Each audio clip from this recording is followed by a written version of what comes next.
யார் கடவுள்? காட் என்ன நீங்கள் பார்த்துருக்கீங்களா? நான் இப்போயும் சொல்கிறேன், தெளிவாக சொல்கிறேன். நிறைய பேர் வெவ்வேறு விதமாக எல்லாரும் சொன்னது ஒன்று தான். எனக்கு எதிர்க்க நிற்கிற நீ தான் என்னோட சாமி. இந்த வீடியோ இப்போ நீ பார்க்குறல்ல, நீ தான் எனக்கு சாமி. என்னென்ன சொல்கிறீங்க? ஆமாம், எவன் ஒருத்தன் தனக்கு முன்னாடி நிற்கிற அந்த மனுஷனை மதிக்கிறானோ அவன் கடவுளை உணர்ந்தவன். ஏன் எதிரில் நிற்கிறவனா சாமியாக பாரு. அடுத்தது, அவங்களுக்கு எதிர்க்க நிற்கிற உன்னையும் நீ சாமியாக பாரு. உனக்குள்ளே இருக்கிற உன்னோட சாமியை நீ ஐடென்டிஃபை பண்ண.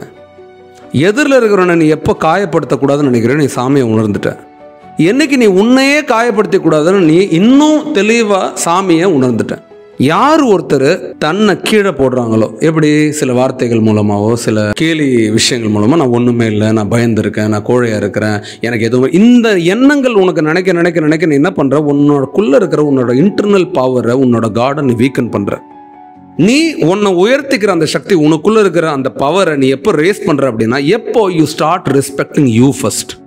யார் ஒருத்தர் செல்ஃப் லவ்வும் செல்ஃப் ரெஸ்பெக்டும் அதிகம் வச்சுருக்காங்களோ அவங்க தனக்குள்ள இறைவனை நம்புகிறாங்க, இருக்குதுன்னு நினைக்கிறாங்க. கடவுளுக்குள்ளே இருக்கிறவன் என்ன பண்ணுவான், வெளியே இருக்கிற மனிதர்களை கடவுள் தேடுவான், அதுக்குள்ளே பார்ப்பான். எல்லாரும் கடவுள் தான். அம்மா கடவுள், அப்பா கடவுள், டீச்சர் கடவுள், ஃப்ரெண்டு கடவுள், எல்லாரும் கடவுள். யாரையுமே காயப்படுத்தாத, யாரையும் ஹர்ட் பண்ணாத, வார்த்தைகளால் புண்படுத்தாத, செயல்களால் புண்படுத்தாத. எதை அச்சீவ் பண்ண போகிறேன், எதை அள்ளிட்டு போகிறேன்? நான் பெருசாக ஒன்று சேர்த்து வச்சிட்டேன், ஒரு பெரிய தங்க மலத்தை தூக்கி உள்ளே பூட்டி வச்சிட்டேன், நான் என்ன பெரிய ஆளா? எல்லாரையுமே நேசி போன்றேன். இந்த லைஃப் ஒன்று தான், லைஃப் ஒன்று தான். எப்போ நீ உந்துன்னு சொல்லிட்டு அதுக்கு பட்டா போட்டு வேலி கட்டி எல்லாம் நீ வைக்கிற, பேப்பரில் வேணால் வச்சுக்கலாம், பட்டா போட்டு இது போட்டு லேண்டில் போட. ஆனால் எல்லா லேண்டுக்கும் சொந்தக்காரன் யார்? எல்லாம் ஒவ்வொரு உயிரும் இங்கே சொந்தம் இருக்கு.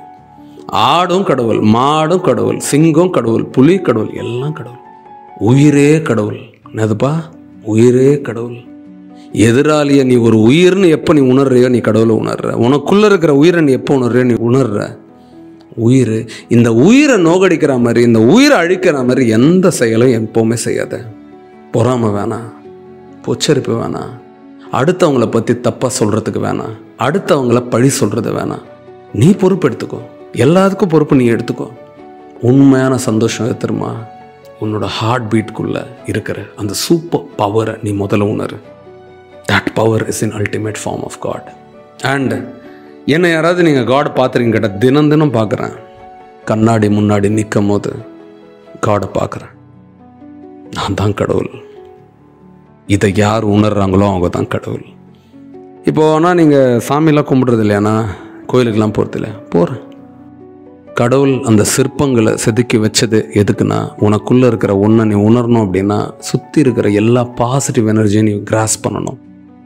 சர்ச்சுக்கும் போகலாம், மாஸ்க்குக்கும் போகலாம், கோயிலுக்கும் போகலாம். எங்கெல்லாம் நல்லா இருப்பேன், நல்லா இருக்கணும், நல்லா இருக்கும், இந்த வார்த்தைகள் நிறைய பயன்படுத்தும். அங்கே எல்லாமே வைப்ரேஷன் இருக்குது.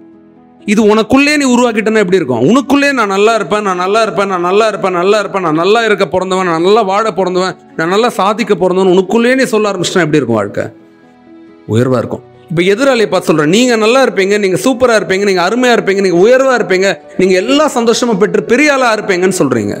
என்ன ஆகுது? எதிரில் இருக்கிறவன் மிரர், இங்கே இருக்கிற மிரர், இங்கே இருக்கிற மிரர் அப்படின்னு நினச்சிக்கும். இது எல்லாமே உனக்கு திருப்பி அடிக்குது, ரிஃப்ளெக்ட் பண்ணுது. எல்லாரும் நல்லா இருப்போம். நான் மட்டும் நல்லா இருந்தேன்னா இந்த நாடு நல்லா இருக்காது, இந்த உலகம் நல்லா இருக்காது. நீயே ஒரு நாள் நல்லா இருக்க மாட்டேன். யோசிச்சு பாரு, நீ மட்டும் மனிதனாக இருக்கிற, எல்லாம் மிருகமாக மாறிட்டே இருக்க. அந்த மிருகம் கடைசியாக யாரை சாப்பிடும்? முதல்ல ஆடை சாப்பிடும், அப்புறம் மாடை சாப்பிடும். இதெல்லாம் காலி ஆகிடுச்சு, அந்த மிருகம் யாரும் வந்து சாப்பிடும்? உன்னை சாப்பிட்றோம். ஐயோ நான் உத்தமன், நான் நல்லா இருந்தால் போதும், எல்லாரும் நல்லா இருக்கணும், நான் எல்லாரையும் வாழ்வேன். இந்த உயிரோட பெரிய இதுவும் இல்லை. இந்த உயிரை நீ உணர்ற தம்பி, அதாண்டா கடவுள். எதிரில் பார்க்குற எல்லாத்துக்கும் உயிர் இருக்கு. இதை நீ உணர்ந்துட்ட அப்படின்னா உன் லைஃப்பில் நீ இன்னொரு நிலையை அடைஞ்சிட்ட. தேங்க்யூ.